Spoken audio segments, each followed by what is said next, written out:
Hey everybody, welcome to the Fancy Werewolf Lounge. No bad joke at the beginning of this because it's a little bit of is going to be a more serious show, but anyway, it's still going to be a good show because we have a good guest. But anyway, we'll introduce the host first. I'm Josh Pfizer. Hey, I'm Liberty Bell. Hello, me. All right, and we have special guest, comedian, playwright, DJ X. How you doing, man? Was that when I say hi? This is what Yeah. that's what you say. Is it my turn? Is it my turn now? Okay, Yes, it's hi, your I'm turn. DJ. All right. Yes. Yes. All right. I didn't know it was going to be this difficult. Okay. How you doing, man? I'm good. I'm good. I'm enjoying the warm weather. I'm trying to stay busy. Yes. Trying not to go crazy, all at the same time. I think we can. We usually start this off, and we'll do it quickly. With asking our guests, how are you keeping mentally and emotionally and physically fine during this period? Well, physically, I haven't been physically fine in 28 years. My liver probably isn't functioning anymore because quarantine just destroyed that. Otherwise, I just stay busy. I golf. I write a lot. And of course, recently I went to the protest and, just staying busy. Yeah. Idle brain is the devil's playground. So. Yeah, and we'll talk about the protests in a minute. Okay, and the second question we ask is there any entertainment you've been watching or revisiting in this time to I have been binge watching TV shows that I watched a long time ago.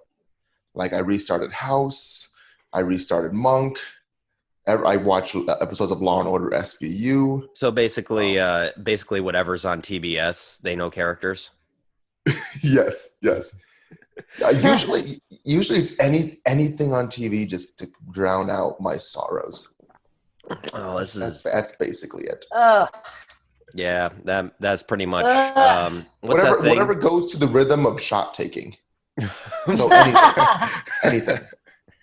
Every time House saves somebody's life. Every time House is a condescending asshole and makes no. Every time he takes a Vicodin, you take a shot. Oh, you're gonna kill yourself. Well, you anyway, I'll live too. Yeah.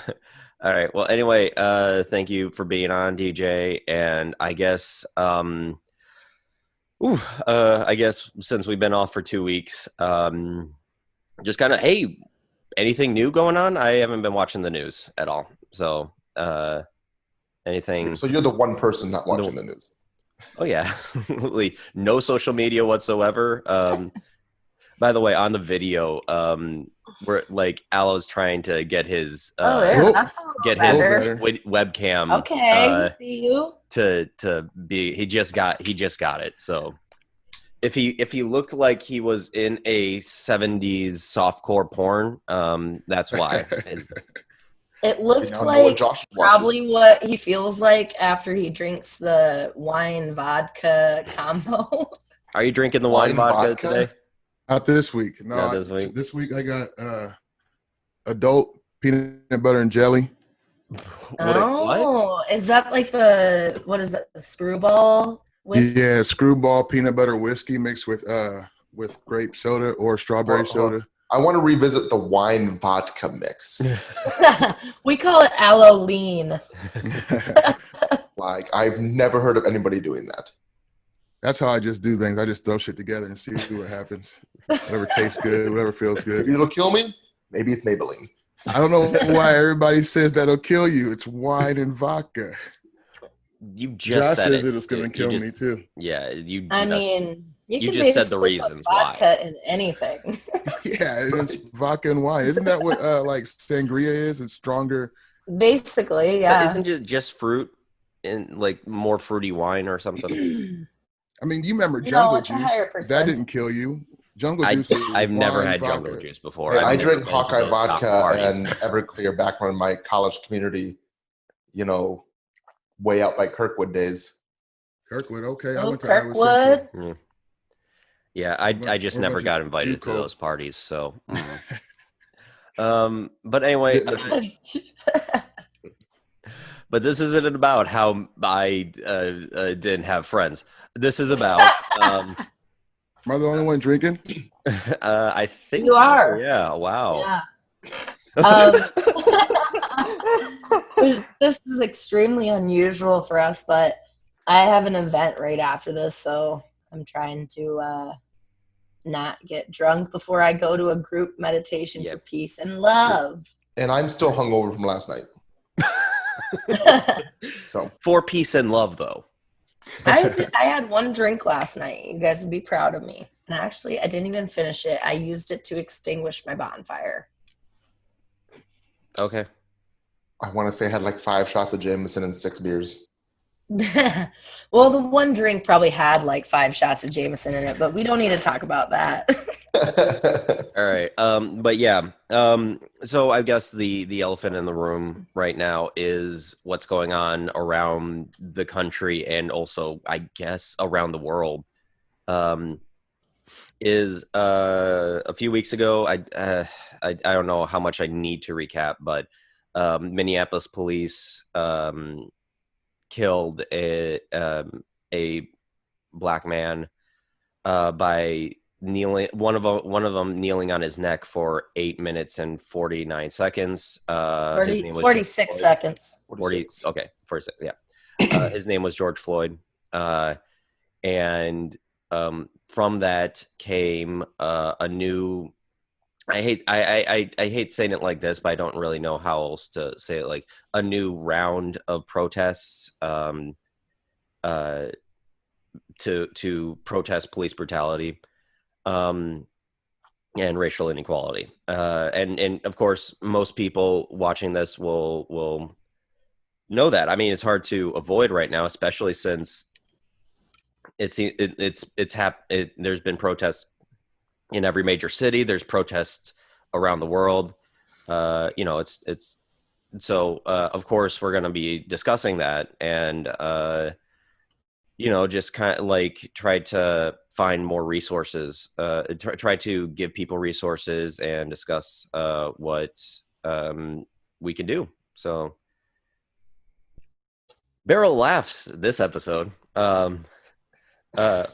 But yeah, well, let's talk because I think at least I know me and Liberty, we went to a demonstration last night. DJ, you said you went to the ones in Cedar Rapids. Yep.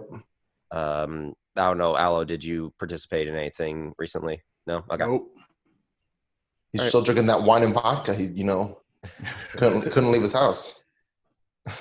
That is a don't leave your house drink, though. Like, let's be honest about that. That is if you leave your house, like there's going to be chunks of the night missing from your memory. It's like it's a glass of wine and then a shot of vodka. Like, okay, still too much. I don't think you're going to convince us that that's not a bad combination. I think it sounds great. Yeah. It's delicious. You would, Lib. I promise you, I bet there's more alcohol content in like a lot of other mixed drinks that have 2 different hard liquors in it. I don't know, but I'm no scientist. But and I would say shit about that too. These peanut butter and jellies, yeah, though, they'll get you fucked up because it tastes so sweet. Oh my god! Hey, just like peanut you're butter. lagging again. Yeah, Aloe, I think there's something up with your connection. You're drinking it, and it's just whiskey. He is just advertising that peanut butter and jelly drink yes. because no one can get it. But that's I guess it's very good. Yeah. We'll check back in with Aloe once he stops lagging. Josh and Liberty, which event did you guys go to? We went to the vigil in Overman Park here in Cedar Falls. Liberty, you actually friends with the people who organized it. Yeah. Well, I've been to a few events so far, but that's where we were at last night in Overman Park in Cedar Falls. Yeah, I helped with a little bit of that, nothing major, but yeah, a bunch of good folks put it together, and we got to listen to a lot of amazing members of our community, our Black community here locally, and just listen to their voices and stand in solidarity with them. And it was very moving. A lot of power in the people, and it was definitely a good thing. More so, it was a call of action for people to start putting in the work, to stop saying silent, stop saying the N-word when you're listening to music, for the love of God. Holding people around you accountable, and I guess having those hard conversations with people when it needs to happen. Yeah. Have you guys had protests or marches up in Cedar Falls, Waterloo? Yeah, we had the first event I went to was the Friday following George Floyd's passing. Well, murder. Let's just call it what it is. A fucking Murder. And we marched from Soldier Park here in Waterloo across the 6th Street Bridge, past the sheriff's office, the city hall, the police station, and then ended with like a 2-hour-long march and rally in Lincoln Park in downtown Waterloo. It was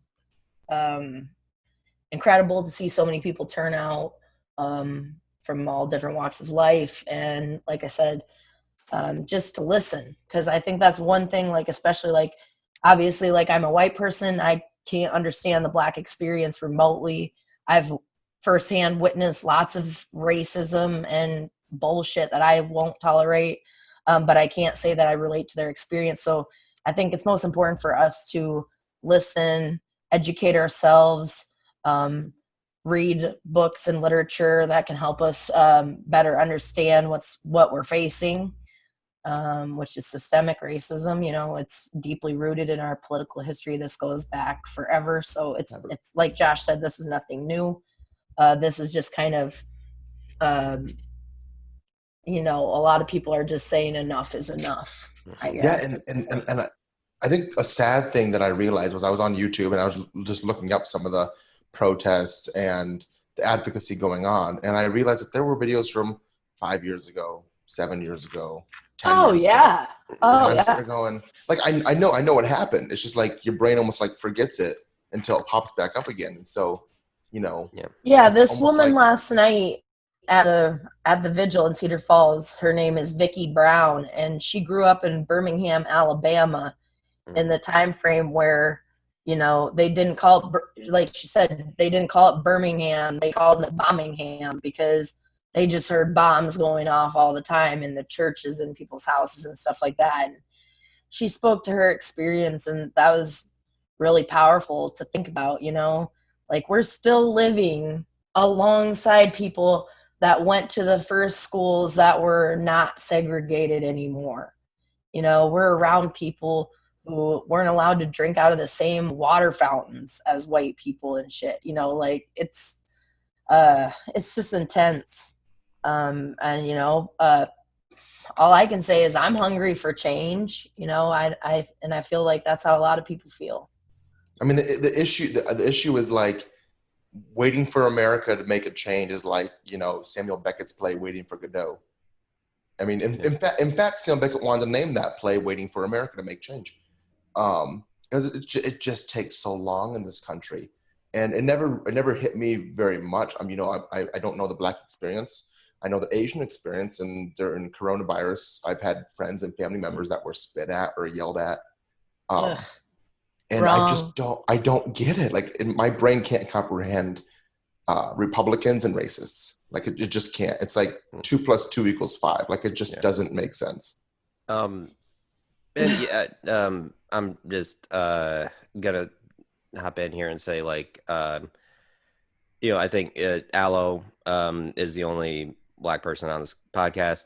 Of course, we'd also like to get your experience on this, but we also don't want to make you into like the token of the podcast. We want you to feel like you can speak up, but don't want you to feel like you have to just because.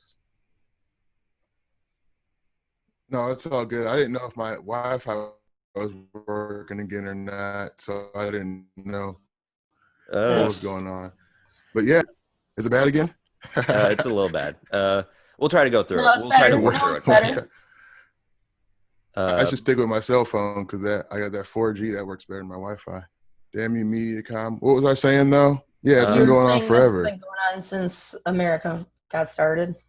Yeah, man. And there's all sorts of shit and reasons and processes that need to happen. But has anybody seen like the Killer Mike speech that he gave in Atlanta? Yeah. Yep. Where he said mobilize and do all the other shit. Like all this protest stuff is cool, but until a bunch of other things happen, then change won't really come on a permanent level. There'll always be these lapses back. Right. There has been change, there has been progress, but there's always these little lapses back because we're all individuals and individuals have different fucked up minds for whatever reason. So right. Well, one of I the just been things going through they it for a long talked time. Like when I was going to say, when I was in high school, there was a guy named Charles Lovelady, his mother was good friends of my mom since before I was born.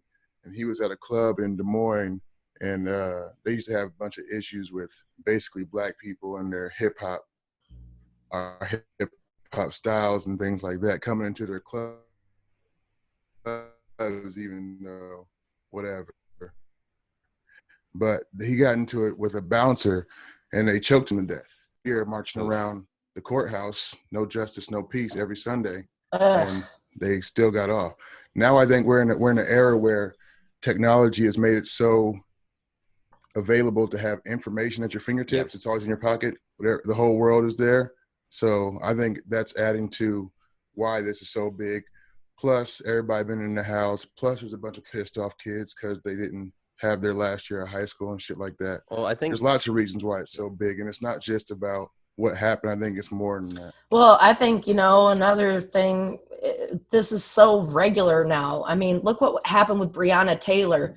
She was asleep in her bed and had over 8 bullets unloaded into her body. She was 26 years old. She was an EMT, They no-knocked and just came in her house and fucking killed her. Yeah. Wasn't the wrong house? There's been no arrests. And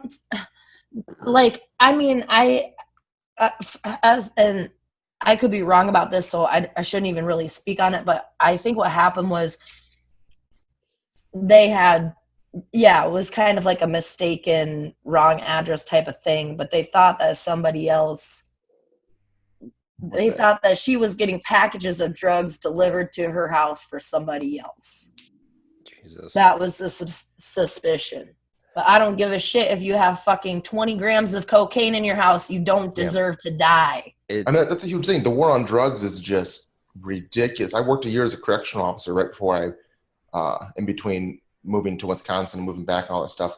And the amount of criminals that have no violent history, but they were like 19-year-olds with a marijuana charge.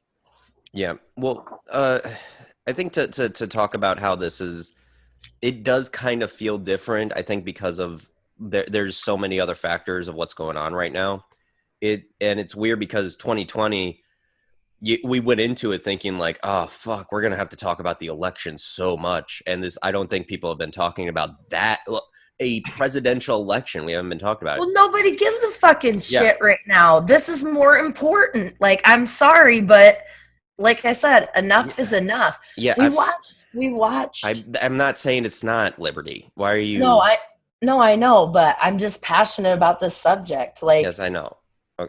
Okay. I'm sorry. I thought you were coming after me, and No, I'm not coming after you. I'm just speaking from my heart. Like, but the point I was trying to make is, I think right now, especially, and it shouldn't have had to take Trump being elected for us to kind of be more aware of what's going on, what has been going on in our country, and what the way, because the thing is, like, this isn't because of Trump. Trump was actually just a logical endpoint to what has been going on in this country for centuries.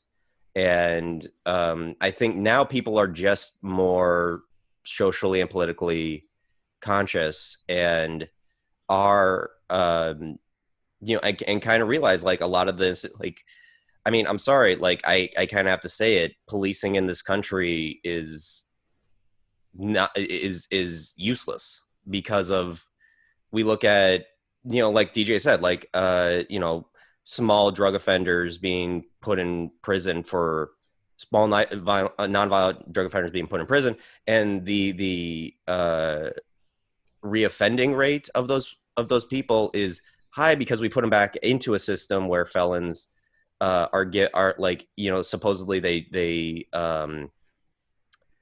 serve their time, but when you put them back into society, no money and no education, they go right back to where they. Yeah, and we especially well, they can't vote. You have to disclose if you've had a felony on any job application. You're not given it's intentional put down. That's why it's a systemic. It's at a systemic level. It's ingrained in every fiber of our government. And of course, the education system. I mean, and of course, it comes down to our country wants us unhealthy, dumb, and broke. Yes. Well, essentially. Yeah, I think it's more like I don't think our country wants. What? I don't think it's so much that our country is out to get us. I think we're just a lot of individuals, and it's also a very capitalistic country. Yeah. So when you have that kind of attitude above everything else, everybody's automatic mindset, for the most part, is me. Yeah. Mine. Get. Right. Yeah, and I was actually more. Yeah, so that bleeds into everything, including our legal and judicial system, and that's why it's all these for-profit industries that support police who go and lock up more people for bullshit, drug charges and shit, and keep them in that system, and then it carries on and on and on. It used to be just a lot of let's get people, let's have bodies for wars. Now you don't need so many people for wars anymore. So we still have all these people. How can we get as much money from them as we can? Let's lock them up, have them build shit, and not pay them. Yeah, right. Exactly. I mean, yeah, it is less, they want to keep us down, and more the people at top want to stay on top. And, that the gap is getting larger. The number of people with the most wealth is getting higher. I think, what is it?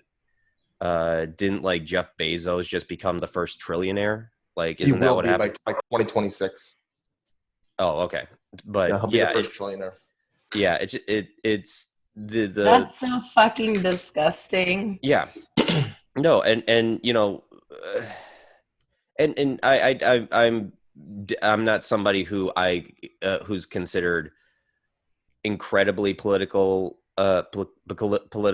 literate, but I think just something that I think most people are really waking up to is that amount of wealth for that few people is one of the things that's making the world worse. And it's ingrained in. I mean, we're a capitalistic country. That's never going to change. We are strong believers in money and us and selfishness. It's who we are as Americans. But I do think that that's changing, though. Yes. I think that definitely. More people are realizing that the system that is in place was never meant to work for everyone. It was never meant to uplift people. They say the same line about capitalism is that, if you work hard, you can, be successful and make a lot of money. But that isn't inherently true. But I don't have the answers, but it's just, I think people are realizing the problems. Wait, Josh, you don't have the answers? You didn't get the email? It was a big forward email. You didn't get that email? Oh, fuck. It has all the answers. I need to check my spam. I'll check my spam. You want to know what the answer is? The answer is vodka and wine. Maybe Alo's got to write this. Alo is a sage. That's it. But honestly, it comes down to like as Alo said, it's a very individual country, and I think there's a lot of people that will say that they are for Black Lives Matter or they are more progressive, and then they will still end up voting against that because nobody knows what you do. You can speak this and then vote that. And I mean, look at our last couple elections. We haven't had all-stars, guys. We've been throwing in like our third strings. Yeah, well, we Well, got rid of Steve King at least. Yeah, but that's great. The new That's guy's fucking great. not good either. Yeah. No, he's not.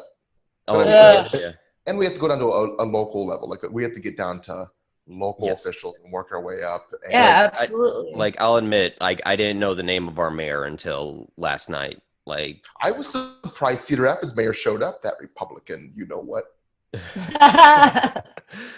did he show? He had to show up. It's just like shaking hands and kissing babies. It's part of the job, you know. Yep. And Yeah, that's what a lot of people are having issues with. Some of the protests and stuff. Or here, they don't like that the people are marching with the police. They don't like that the police are taking a knee with them. You know, there's issues with it because they want to see them walk the walk, not just talk the talk. Like you're talking about, people can say whatever they want and then they vote for the same shit, you know. Well, I think the bigger issue is a lot of people who are left leaning, who would be left leaning, just don't fucking vote, especially at a local level. A lot of us don't know who any of these people are when it comes to high, like district attorneys and shit like that, prosecutors and judges. And we had one person on the ballot for sheriff here in Lynn County. I voted locally, and it's basically who has a D. I don't know shit about this person. If you have a D next to it, I usually just lean that way. Sometimes it might not even be that. There's people who have a D next to their name who aren't really for the cause. Yeah. Right. They're kind of banking on the person who selects all Democrat or all Republican. Yeah. The bubble at the top. And I think, go ahead, Josh. Oh, well, I was going to say, like, to Alo's point, and I think especially right now, it's more apparent that we need to, in terms of us voting, there's a lot more we can do aside from vote. But I think in terms of voting, especially right now with the choices of the big two parties that we supposedly have right now, I think it's more important now to get involved with local our local elections. Yeah, because like, people are going to call me cynical, but I honestly don't think that there's going to be a lot of change or a lot of good change if Biden is elected. Do I think it'll be worse? I don't know about that, but I also think it's not going to be it's not going to be the change we need. They're going to do everything happens every single time. The Republicans try and block the Democrats. The Democrats try and block the Republicans. Well, and the Democrats will just like take it because they want to seem nonpartisan, or they'll imply some weak laws that are just performative. And I say that Congress and the Senate and every political platform, or even the school boards, need to just get drunk, hash it out to the point where like they all need to get drunk to the point where like you don't know who they are anymore, but they're your best friend. I don't know you, but give me a hug, man. Like they need to get to that point. Hey man, let me buy you a drink. Let's get another round of aloe leans. Like, not alcohol. They have alcohol. They need to do mushrooms or some type of psychedelic. Something that makes them like expand their mind. Makes them all like less butthurt. Microdose every time they go into a bill signing. I think there was actually a plot in the 70s by the guy who made LSD to dose a bunch of people to try to make them happy, or that was just a comic book I read. I like seriously there. Yeah, but it's a Grant Morrison thing. So in Josh's life, comic books fuse in with real life. He doesn't know what the difference is anymore. Well, I don't know if he I posted something on Facebook last night, and it's just been in my mind because of this whole thing. And it's gonna sound shallow when I start saying it, but I'm somebody who, you're white. It's okay. We're used to it. Well, yeah, there's that. Yes. But also I'm somebody who's like spent most of his life indoors watching TV and this isn't supposed to get me sympathy or anything, but to reiterate, I didn't have a lot of friends. But I kind of saw the world through the frame of film, and through this whole thing, I was just remembering the end of Do the Right Thing. And if you haven't seen it, it's a wonderful movie. It's like one of those essentials. But it ends with a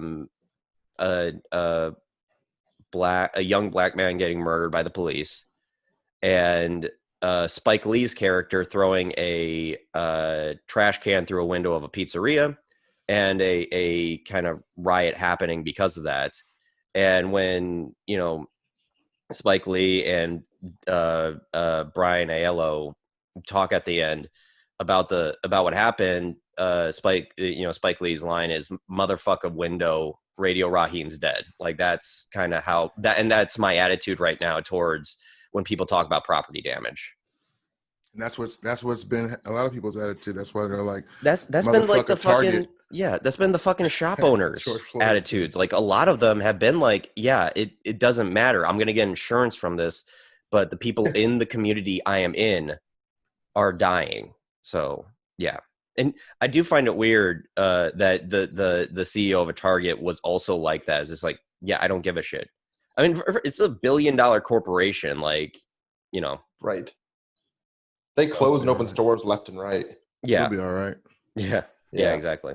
One of the things that has hit me the hardest, that I struggle with the most, is because I have a lot of friends and a lot of family that are big constitutionalist gun people.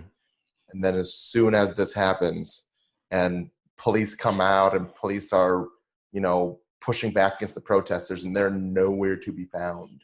Those anti-tyranny constitutionalists, nowhere to be found. I talked to Liberty about this a couple of days ago, but I had this thought, and I had a question.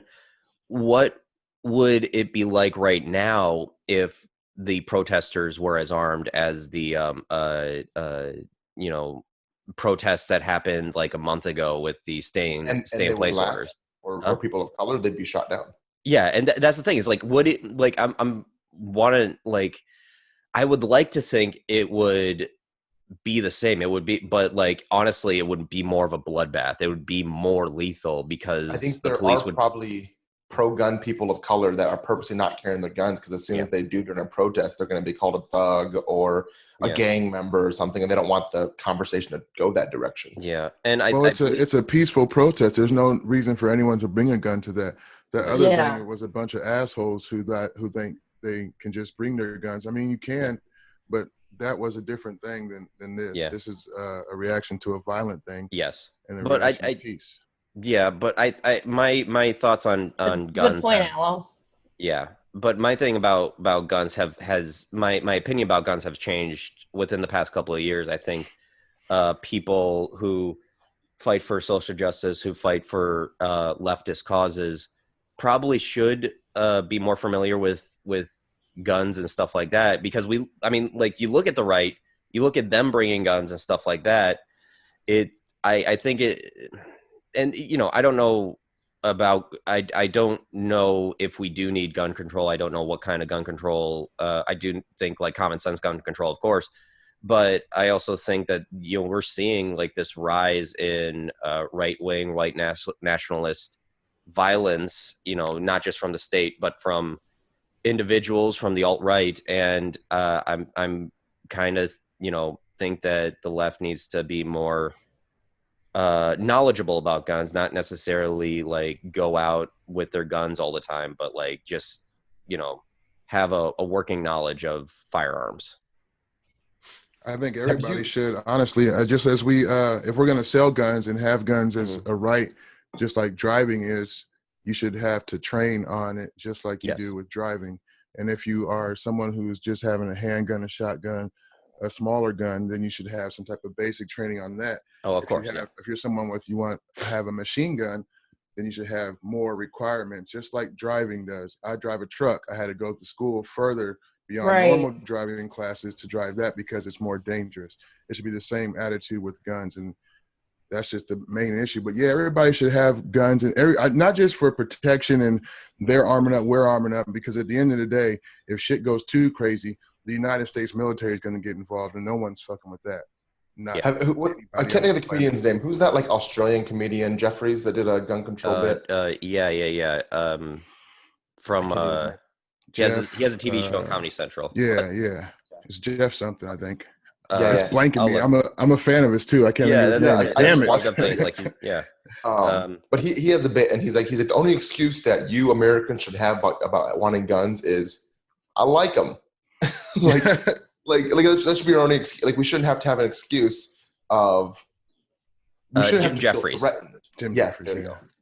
We shouldn't have to feel like threatened by our government to have to hold a Yeah. gun. Guns are cool. They make a big, loud noise. They're Yeah. bang, bang, fun. But there's also a reality that people should have it for home protection. I think we can't just rely on the police. There's a lag time between someone kicking down your door trying to get at your wife and or kids or property or whatever between when the police get there. So if you're prepared for that and prepared and trained, then it can make the situation come out better in your favor. Like gun laws too are so different from state to state. Like I have friends in Iowa that are all getting their conceal and carry or weapons permits, and it takes like 3 or 4 days.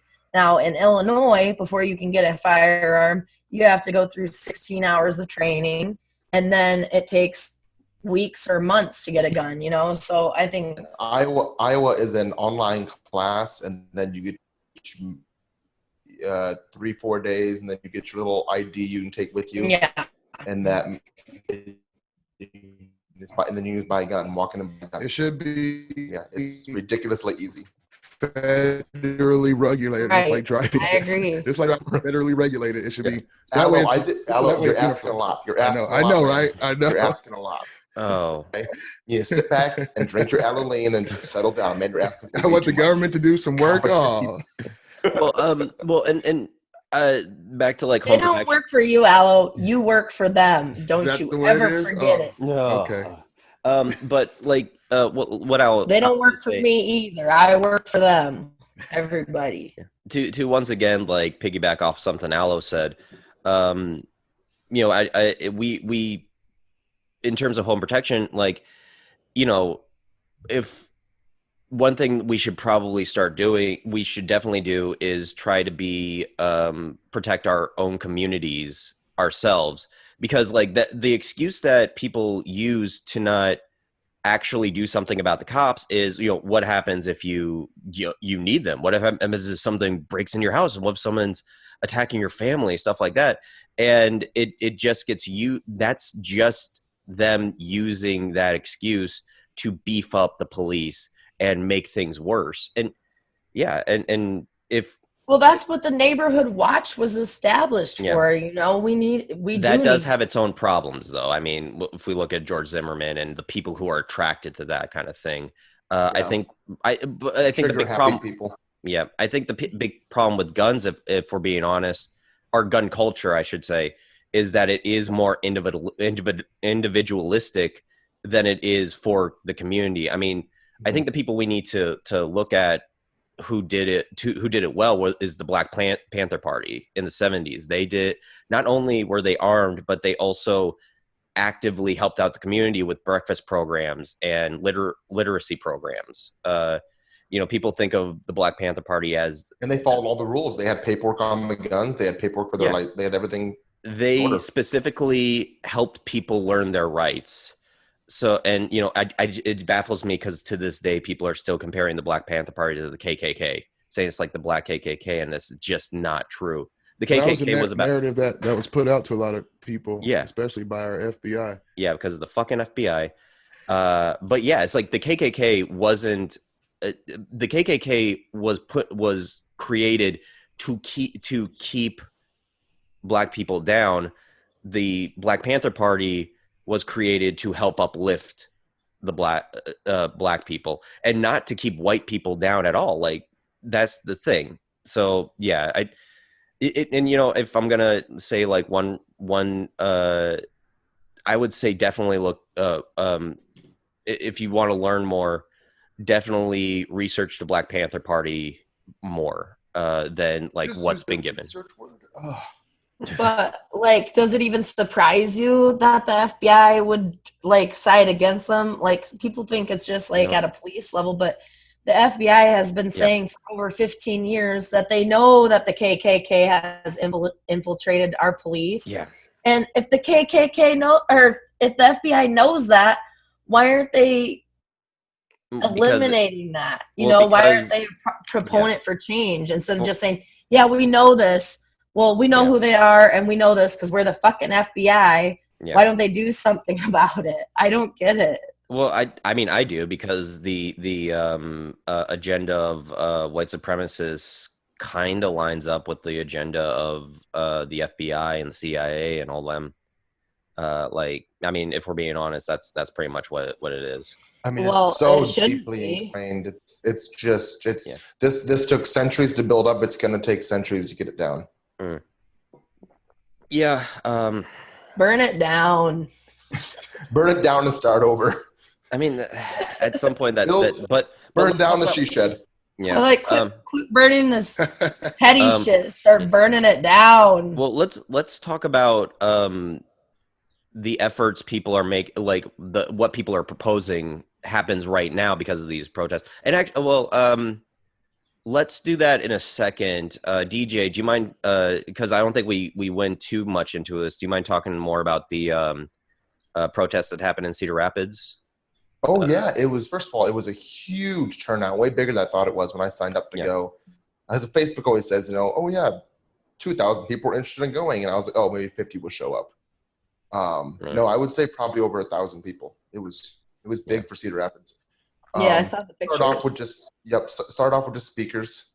We heard the mayor speak, and then the chief of police spoke, and then we got them out of the way. And then we brought up a mother. I can't think of her son's name, and I really should. I feel really bad right now. But he was shot by a police officer who's still on the force. And so she spoke for a little bit. Then you had the normal, the louder, more energetic speakers, and then we went on to my fat ass, it was like a 5-mile march. I was like halfway in it going, oh my gosh. I can't complain though, DJ. At least you're still alive. Yeah. It's cardio day. It's leg day. I had to keep telling myself that, honestly. I had to keep telling myself that I can't complain about wearing a mask and marching in 90-degree weather uphill, because at least I'm still fucking alive. Yeah. It's but yeah, it's that but sounds, it was fun. And a lot of people turned out, and I thought it was a really good event. I think I saw maybe 10 police officers just parking their cars around the march because we had a path that we followed that was already marked out. Mm-hmm. Otherwise, it went really well. Yeah, and weird thing, when you don't install curfews or have a militarized police presence, everything goes like really smoothly. Like that's right. That's weird. Yeah. So I think one sad part about the march though was when I left the march. So there's something going on in Cedar Rapids during quarantine called the Saturday Night Drive, where every Saturday night, because of quarantine, everyone drives down First Ave, and people just park and wave. It's just a thing that came up like when quarantine was at its peak before the George Floyd thing happened. And the sad thing was, as many people that showed up at the protests, and that was great turnout, and then driving up First Ave to go home after the protest, there was just as many people sitting in the back of their trucks waiting for this fucking drive to happen so they can wave at them. And I said, the protest just ended, and all of you are sitting here with coolers out the back of your trucks so you can wave at cars as they drive by on First Ave, but you couldn't spend the hour before sitting there at a protest. And it kind of pissed me off. I was driving, and I was like, why am I getting so pissed off at this crap? And I was like, because all these fucking people parked their cars to wave at other cars. I think I made a status saying the majority of white people, Black Lives Matter protests are dumb. Also, majority of white people in Cedar Rapids, hey, let's wave at cars. Like, it was just stupid. Like, I don't know. That really irritated me. But it was a great turnout. I liked the message. It was a better, longer event than I expected, and a huge turnout. And people stayed after the march. I expected it to kind of die down after that. Mm-hmm. But no, people stayed, and it was fantastic. Yeah. Well, good. Glad to hear that things went well there. So yeah, let's start to discuss some of the things people have proposed. And I should probably bring this up. And there's several different things people are talking about. There isn't like one answer. One thing that was talked about last night was a proposal called 8 Can't Wait. This is coming from and right now I'm reading this off of the website called 8cantwait.org. The number 8. The number 8, yes. Out. Yeah. So and just this is like the first thing that comes up on the site is immediate harm reduction, use of policies, demilitarization, demilitarization, fucking words, DOJ consent decrees, police union contracts, comprehensive community safety, divest from police, invest in communities, including housing, jobs, and education, pay living wages, dramatically reduce jail and prison population, restorative justice.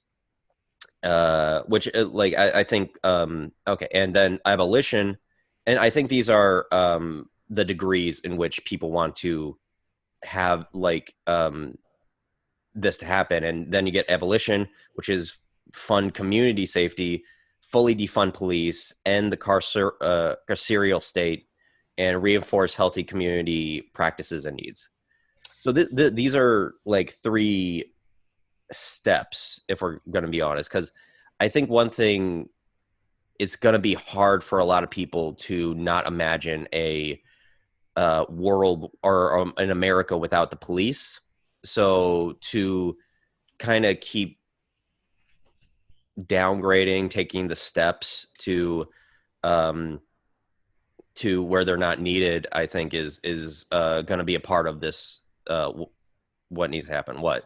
I don't think that we'll be at a point when the police are not needed. We're going to always need police. And I think it's better to have a public police force than what would come about if we defunded the police from, as far as the government paying for things, it would mean private police. And we don't want that. Yeah. We really don't want that.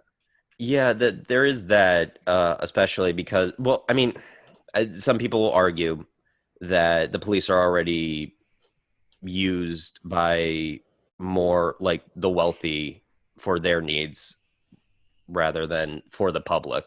Well, I think we can defund, not fully defund the police, but partially defund the police and invest way more in community projects or other forms of public safety. You know, for example, like rebuilding mental health facilities, better drug treatment facilities, things like that. Yeah. Where you could call this number or text this number, like 311, and suddenly, all of a sudden, a mental health professional is with you and getting you into some sort of safe environment or whatever. You know, that we don't have to completely abolish the police. I don't think that, like Aloe said, I don't think that's ever going to be practical because, like you said, they'll privatize it. Imagine privatized police in rural Iowa. How much worse that would be than it probably is right now, even if there's not some semblance of guidance to hold them liable. Well, you know? Yeah, and well, I think the thing, like, but and just like I'm saying, like, these are steps. When you get to the second step, comprehensive community safety, it I think is going to be the one that people are like, that's the second step because it's getting closer to a certain goal, but it's like divest from police and invest in communities, including housing, jobs, and education. And, you know, and like we see when people invest more into those than the police force, crime actually goes down. And I think and it sounds utopian because it's like, if you know, we just invest more into things people need, then crime will go down. But I think at least to have that goal is a good step in the right direction to get us to a place where people will see we don't need police, will at least help in the long run. And these goals, I probably more than decades, maybe a century away from like us, you know, abolishing the police as needed. But in the meantime, you know, to have the goal that we don't need police will help us reduce police brutality and racial violence. I mean, there are some communities that have already funded, like mental health officers, right? Like that they go out, they're unarmed officers, they go out when they're called upon. And I mean, I've worked in the mental health field. I've worked for as long as I've tried to be a comedian because the only place that hires me that pays. But it meant, I mean, most of these crimes are dealt upon because of mental health or poverty. Right. I mean, those are the two leading causes of crime. If you're broke, what are you going to do? You're going to go do something to get more money, you get some food. And when you have mental health, you're going to have some sort of mental health incident that's going to cause some sort of behavior. And we see in a lot of these deadly police shootings, a lot of the time it will be somebody with mental health.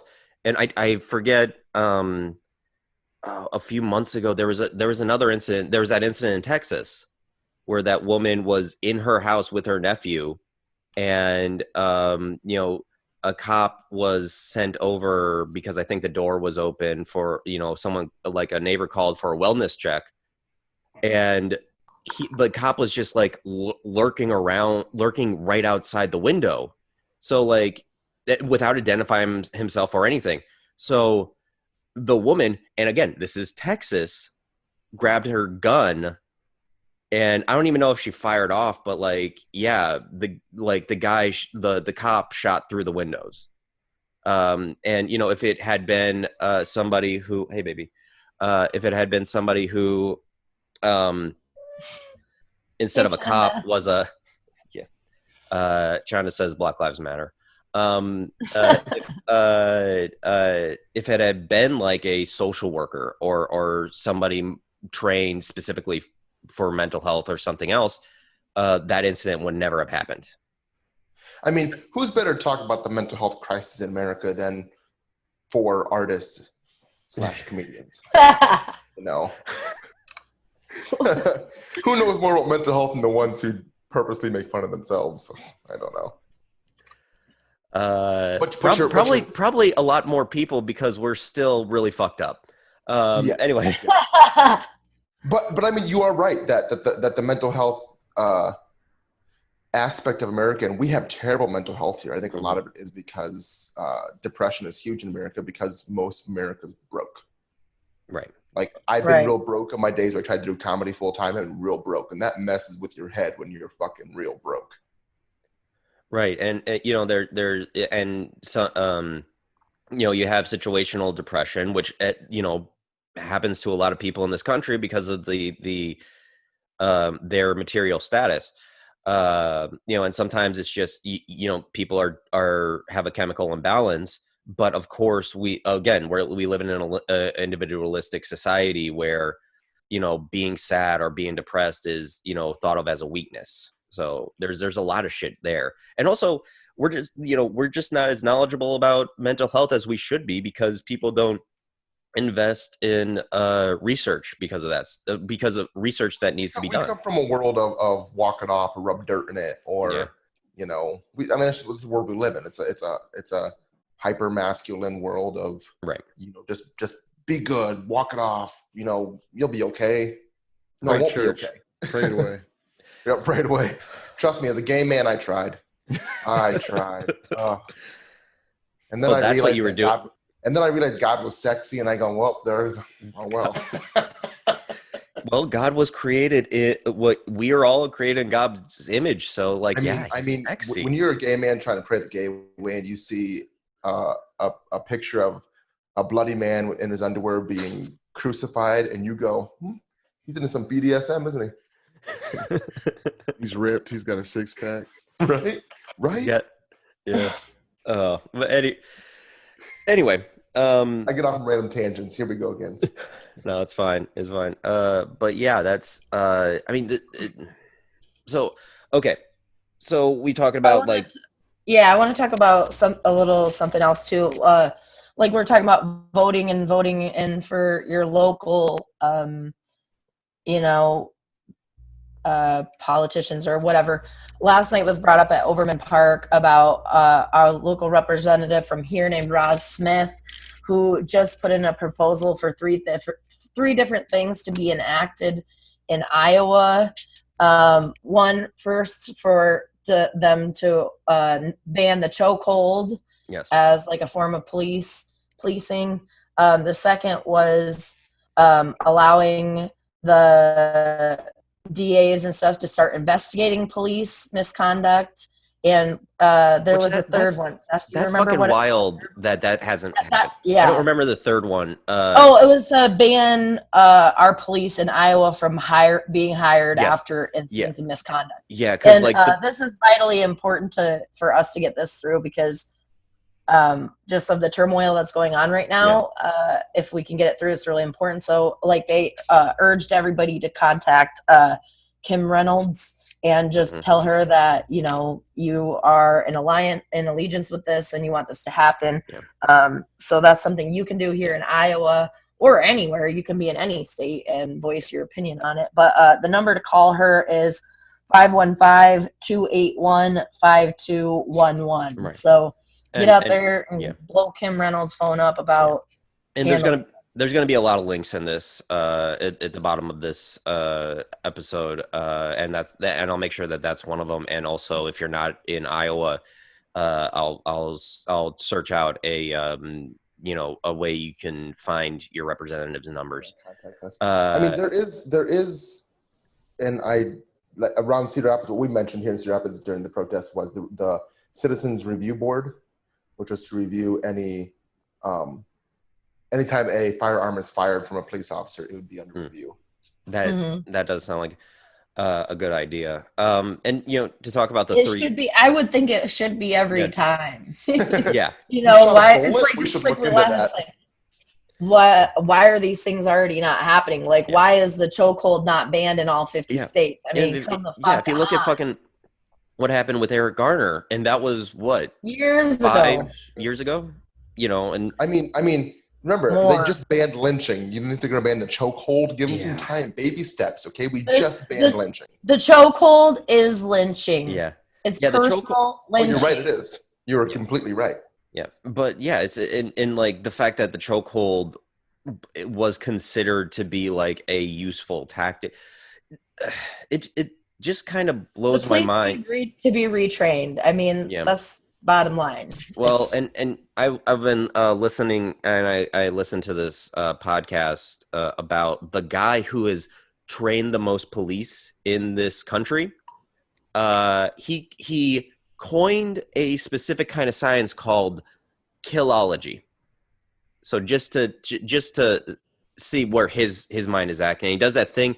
That thing that people who think they're smart but aren't really do, when it's like, there are 3 types of people in this world, and kind of just put the entire population of the world into like just a small groups.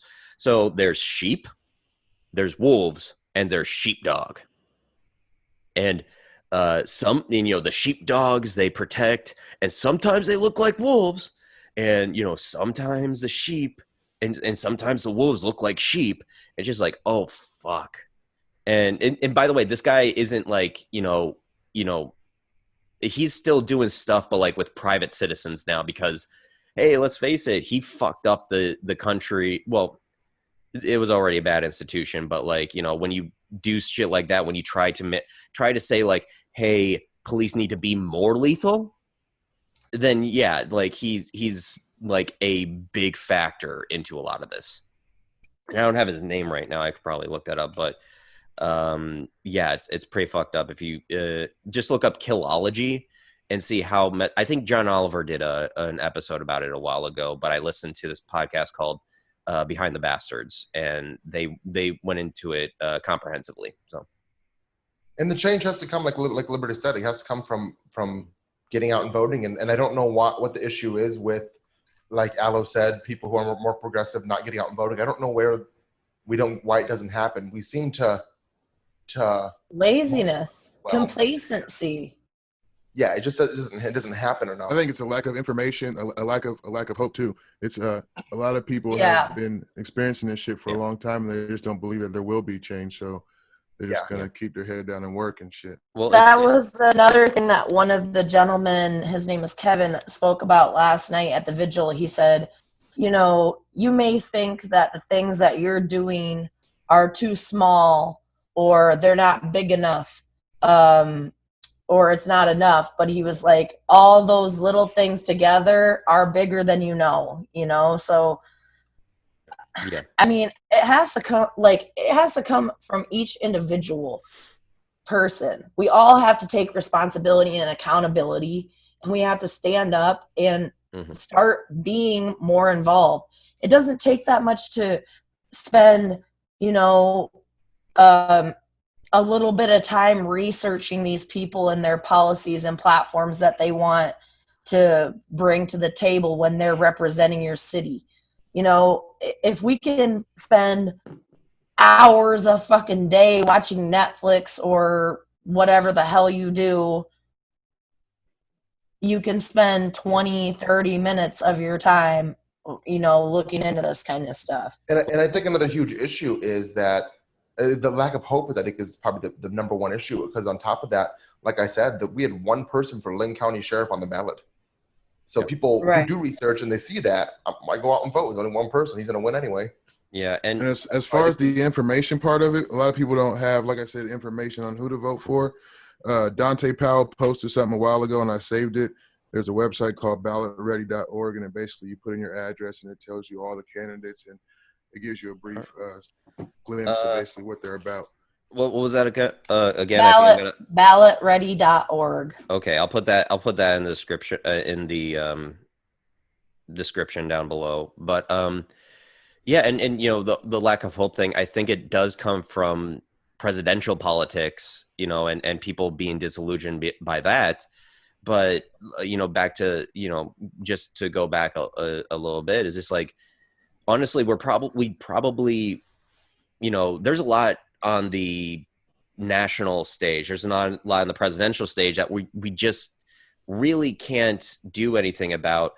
But if we can, like, help our own communities, our own areas, even a little bit, and try to vote to help that actually goes a long way, like a long way. I mean, if we get the turnout we have for national voting, which isn't great, like when we have national elections, the turnout's not great either. But if we can have that turnout for our local, you know, elections, it'd change our communities drastically. I mean, the president isn't going to change how we enforce our well, yeah, look at states that have legalized marijuana. You know, that's still not on a federal level. Yeah. You know, it's always been that way, that your state government basically supersedes federal government. So, you know, you have to vote local. It is our responsibility. And it's a lack of opportunity. We don't have people running.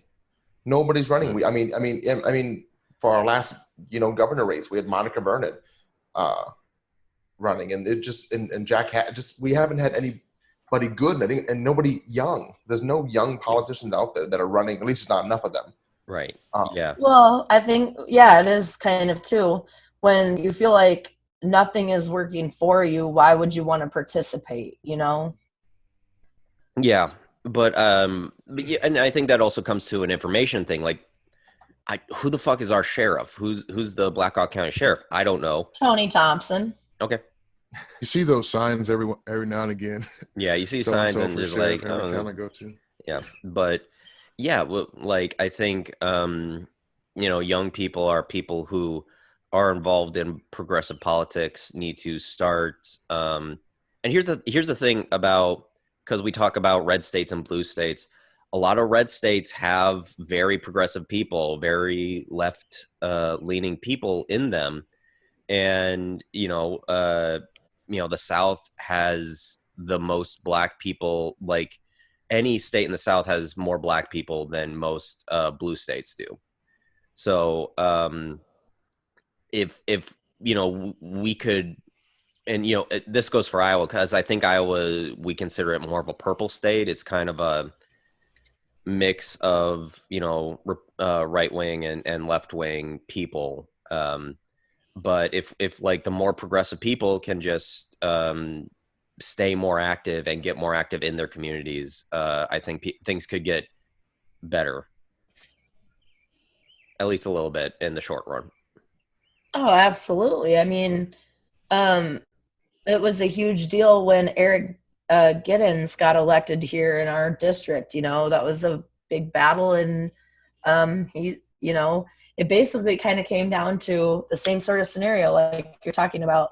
There's no good people to run, and he was like, well, I'll run. And the people rallied behind him, and he ended up getting elected and defeating, you know, a very conservative counterpart that was not going to help the cause or any of the causes. So, You know, Yes.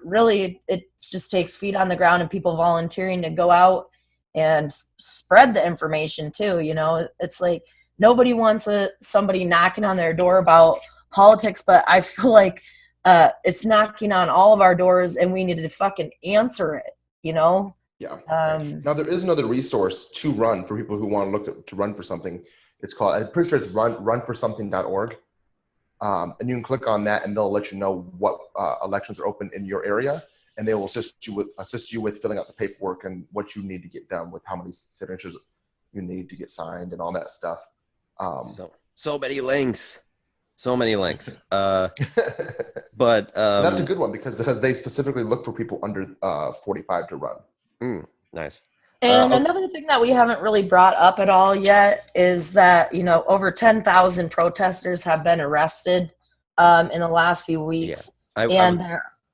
I was just gonna transition into like the things that everybody can do right now to help, even if you're not protesting. But of course, if you can search out protests in your area, there, like I said, there's in every major city right now.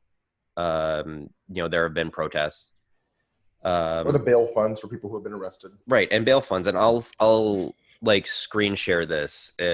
There's a comprehensive website I've been using to for this called blacklivesmatter.carrd.co. It's kind of, it has a lot of different ways you can help. As you can see on the screen, you know, you can sign petitions, donate, other resources, news about what's been happening, contacts, the names, like I think this is right here. Nope. The names of people who have been killed by the police. And I think this is just like recently too. And it's but yeah, we can't, you know, make a list of all the slaves that died. That list would be, you know, the size of an encyclopedia. Exactly. But you know, petitions, sorry, do not donate after signing a junior. It doesn't go to, oh, okay. But like in terms of donations, I've been given to bail funds, and on this website they do this thing which I think is useful, where and I think there's several other bail funds that do this, where you can spread out your money to different areas. So I gave $50, and it from the looks of it, it didn't seem like a lot because it would give $1 to all these different areas. But if a lot of people did that, give your $50 or even $25, and you know they give a little bit to each, you know, we can probably help more people who have been on the ground and who have been like to get them out, because and you know, protesters, if you look at a lot of protesters who mysteriously died, you know, activist leaders who have mysteriously died, especially after Ferguson, you'll see like, yeah, we need to get people like that out of jail.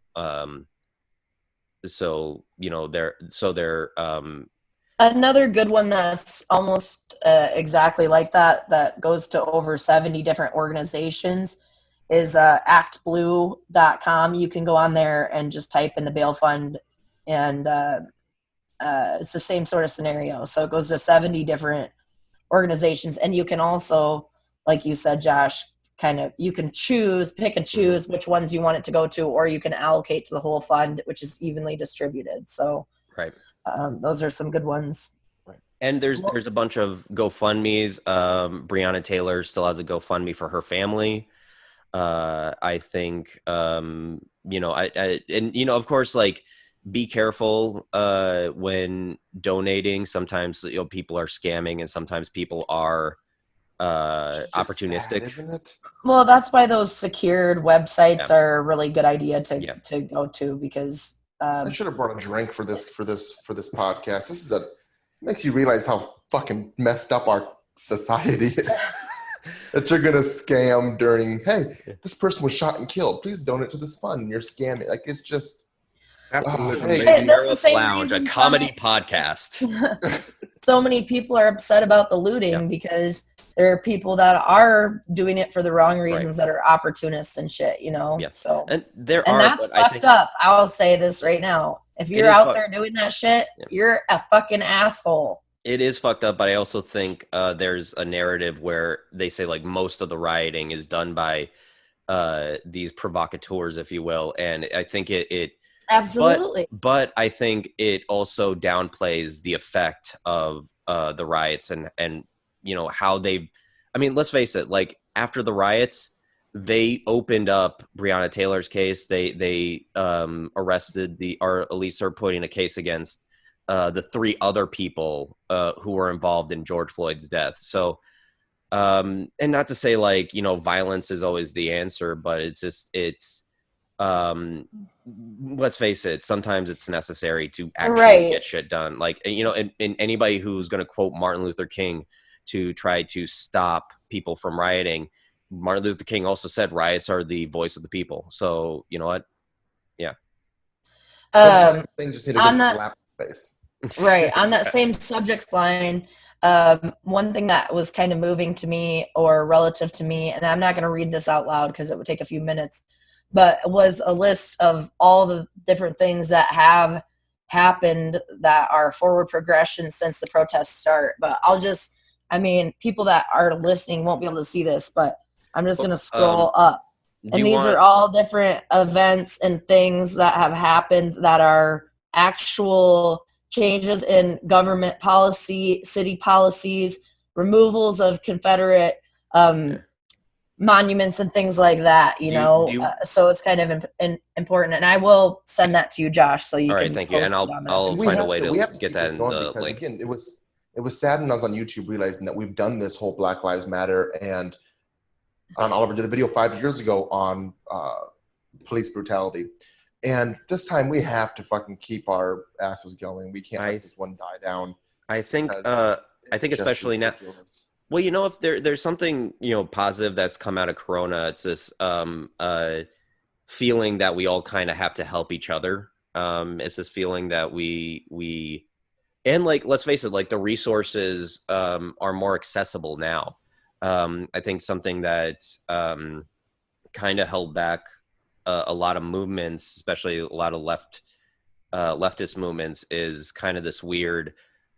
I think a lot of people, and it's been true for me because I'm somebody who doesn't think I'm all that smart, so I've kind of shied away from, you know, revolutionist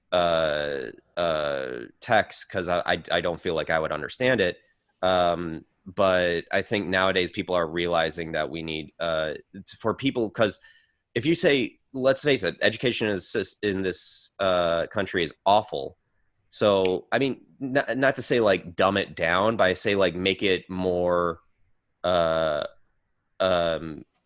make it so that people who don't have, didn't go to college or who aren't academics, so they can understand. I'm reading right now, and this isn't entirely about race, but it heavily touches on race. The academic Bell Hooks, who writes mostly on feminism, but also equates race with that because she's a Black woman. And she wrote a book in 2000 called Feminism is for Everyone that is more comprehensive to people who aren't in academia and talking about leftist theory than, you know, most other books. So, and it just to shout out a few, I mean, just the usual Black academics and Black writers that people should be reading and listening to, or whatever, you know, Bell Hooks, Angela Davis, James Baldwin, and that's mainly like the ones that people cite the most. You know, read up on Malcolm X, what he did back in the 50s. Read more into what Martin Luther King did and other leaders of the civil rights movement. Just read the stories of, you know, different people's experiences, you know, as white people, as non-Black people, because I don't mean it, but like also any non-Black person of color should also delve into especially if you want to get involved right now, delve into those experiences and read about what people have been writing about for centuries. That, and I think this is kind of the time for people of color, and specifically women of color, to kind of stand up. And I think that researching it is a good thing, but I think you also have to put your trust sometimes into something that's different. And so some people who are not of color, it's just time to put your energy behind women of color and people of color who are running for office and trying to make a change, because white people that you had your chance kind of screwed it up. So what? No. yeah, Perfect. I know. Don't forget that time you did put Asians in camps. Just saying, guys, because you were scared of us. We're like 5'2". Like summer camps. No, sorry, that was fucked up. Oh man. Okay. I think Liberty needs to get going pretty soon. She's muted right now. I think she's talking to somebody, but just to kind of try to wrap this up real quick. Let's talk. And we'll like do a wrap up at the end. But let's talk to you, DJ, about what you've been doing lately, and anything you want to promote, or anything you want to you think is important to get out there right now. Well, I will always, always, always promote the movement going on. And if you have nothing else to do and you don't want to listen to me talk ever again in your entire life, that's fine. Yep. Definitely look at Liberty Sign. It is totally time to put all your energy behind that. This movement happening, it's just time for that. It's a good thing to advocate. Another thing is, I do have my Facebook page. I'm going to plug it, Comedian DJX on Facebook. And I'm currently running a one-man show that I hope, if quarantine is over, it will be going on right now, but it's not yet. To get that going, I started that in Madison. And by the way, if you haven't been to Madison, Madison has some really good protests going on. Check out Madison stuff on Facebook and YouTube and stuff. They're going. Yeah, Madison's kind of the Austin, Texas of the Midwest, and that it's like that weird crunchy granola center of a usually right wing. Well, and like I also want to briefly just say that this isn't just Americans doing this. Yeah. You know, there are so many countries in solidarity with the movement, and you know, it is a very inspiring, own shit going on. But it's also sad because we shouldn't still be here, you know. But everybody has to do the work, so get out and vote and speak up when you can. Educate yourself, I think, is a good first step too. Yeah, most definitely. And just also, like for me as a white person, I'm also trying to always constantly remind myself to just listen more, you know, and that goes alongside with the education. So, right. But anything Hello? more? You got anything to say? No, everybody be safe. And, right. You finish your drink? Nope. Gotta take it easy. It's too intense to. He's gonna save some room for the aloe lean, the vodka and wine.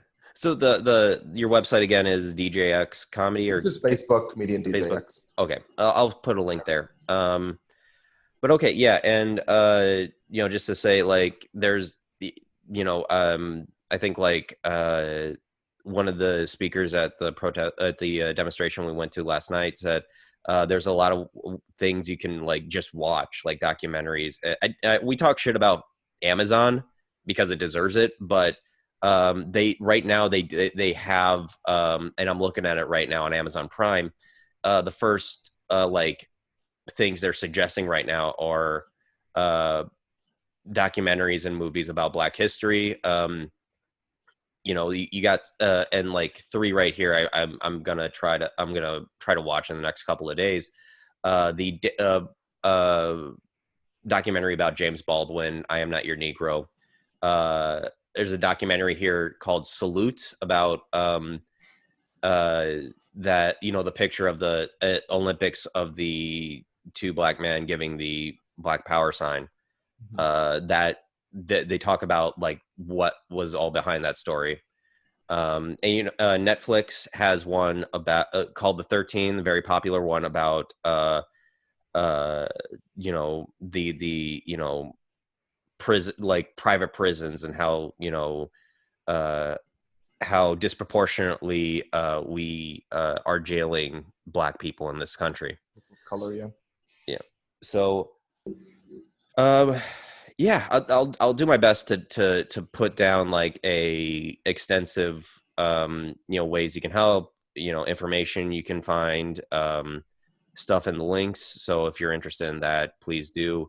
Please give to these organizations. Please give how you can. And not everybody can give money. Time is just as good. Time is good. Awareness is good. Even like, people with disabilities who can't get out to the protest for whatever reason, and autoimmune deficient people who shouldn't be in large crowds right now. Just getting the word out there, getting information out there about how other people can help.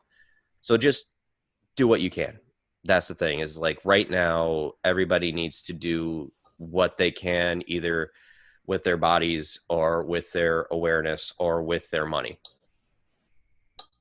So anyway, that's another wacky episode of the Fancy Werewolf Lounge. Is this when I get naked? Oh, No. No. Okay, so not that kind of show. Not that kind of show. You Sorry. can. that's the Fancy Werewolf sorry. Strip Club. Sorry. That's Oh.